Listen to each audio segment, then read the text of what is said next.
Republicans are waging a scorched earth campaign against anyone who teaches a broad history of America. Just yesterday, Texas Senate Republicans moved to strike requirements inserted by Democrats that public schools teach about Martin Luther King Jr., the Ku Klux Klan, women's suffrage, and a number of other topics related to indigenous people, immigrant rights, and the civil rights movement. The bill would effectively leave it up to school districts to decide whose history is taught. It's just one example of how Republicans across the country have turned history into a wedge issue. Teachers like Rodney Pierce are caught in the crossfire. Pierce is a social studies teacher at Red Oak Middle School in Brattleboro, North Carolina, and was Social Studies Teacher of the Year in 2019. He sought to inspire and empower his students by teaching them about local history, the various monuments to Confederates, and the history of horrific lynchings in the area. Now, Pierce is facing backlash from parents saying that his teaching of history and race is biased, that he insists on talking about slavery, and that he has a perceived political slant, accusing him of lying when he quoted former President Donald Trump verbatim. Joining me now is Rodney Pierce, social studies teacher at Red Oak Middle School. He joins in his personal capacity, and his views do not represent those of the school district. Mr. Pierce, it is great to see you. Thank you very much for coming to the readout. If you notice, I stumbled over this idea that you are insisting on teaching children, teaching students about slavery. Please, your response to parents who say that you are insisting on doing that. Thank you for having me, Mr. Capehart. And again, I want to reiterate what you said in terms of my views being my personal views and not those of my district. If you do not teach the history of slavery of the United States, then you're not teaching the history of the United States. Plain and simple. We had whites who enslaved Africans. We had Africans who enslaved Africans. We had indigenous people who enslaved Africans. We had indigenous people who were enslaved. Slavery has been around for thousands of years throughout the world, but our focus is on the slavery that occurred here in the United States, as well as in the state of North Carolina. And if we're not allowed to teach that history to our students, then we do them a disservice, as well as their families and their communities. And the travesty that is surrounding critical race theory, there's a quote by George Orwell that says, "Who controls the past controls the future, and who controls the present controls the past." And what's going on is that this is an attempt by those policymakers and lawmakers who control the present, trying to control what is taught about the past as it pertains to chattel slavery, as you mentioned, so that they can control the future. Mr. Pierce, how receptive are parents to you, the ones who complain, the ones you've communicated with, who are saying you're trying to, quote unquote, indoctrinate my child on the issues of history and race? How receptive are they to, I was going to say to your argument, but to the fact that you are teaching history?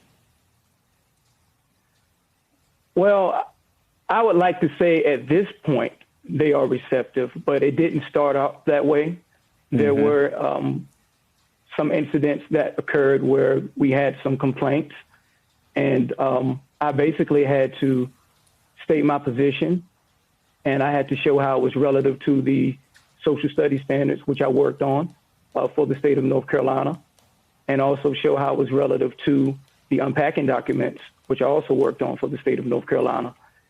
And once that connection is made, and the administrators understand that that connection is made, and that what is being taught is covered by that, then they're supportive of it. And parents usually understand at that point.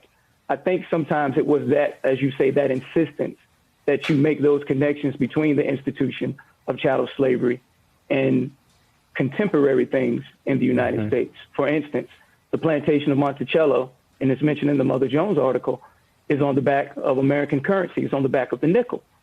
That's the plantation of one of our quote unquote founding fathers, Thomas Jefferson, founder of the University of Virginia, first Secretary of State of the United States, third President of the United States, but a man who enslaved up to 600 people on that plantation, which is on the back of a piece of American currency. So when you try to, downplay or denounce or dismiss the impact of that institution on our history, I just don't understand it, and I have to bring it into the classroom and teach about it because it's relative. You know, Mr. Pierce, it's a bit of a shame that the word that popped into my head as I heard you speaking all that truth is bravery. You're incredibly brave to be here tonight, to speak truth and to speak it plainly. But I'm wondering, what would you say to other educators out there, other teachers in grade schools and high schools who are feeling the tension between, you know, what the parents want and what the politicians want, and their duty to telling the truth and to teaching history? What advice would you give them to buck up their courage, to emulate the bravery that you're showing? Yes, sir. Well, I'm a man of faith. I'm a Christian, and the word says, "No weapon formed against us shall prosper." And it also says, "Study to show thyself approved." So if we put in the work and study to show ourselves approved, put in the work in terms of doing that research, finding those primary and secondary sources to back up our instruction, and stay prayed up and stay on good terms with our colleagues, with our administrators, and with our parents. You're not going to satisfy everybody. That's life.